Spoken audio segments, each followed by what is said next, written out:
কেন একটি মাযহাবে মানতে হবে? একাধিক মাযহাব একসাথে মানলে সমস্যা কি?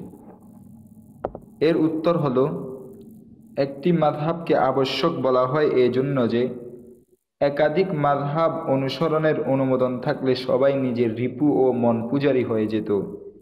যে বিধান যখন ইচ্ছে পালন করত, যে বিধান যখন ইচ্ছে ছেড়ে দিত, এর মাধ্যমে মূলত দিন পালন হতো না, বরং নিজের প্রবৃত্তির পূজা হতো।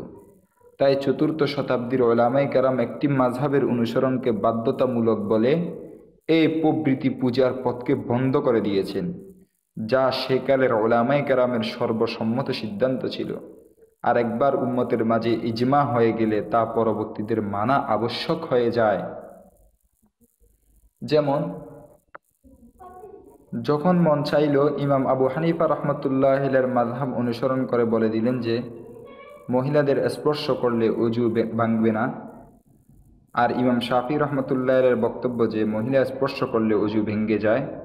মঠটিকে ছেড়ে দিলেন সুযোগের সদ্ব্যবহার করার জন্য। আবার কিছুক্ষণ পর হাত কেটে গেল, জর করে রক্ত পড়তেছে।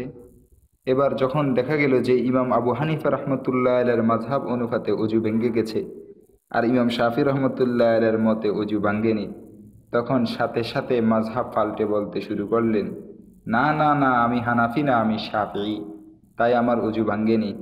এভাবে প্রতিটি মাসআলায় স্বীয় খায়েশাতের অনুযায়ী মত পাল্টাতে থাকলে এর নাম দিন মানা হবে না, বরং মন পূজা হবে।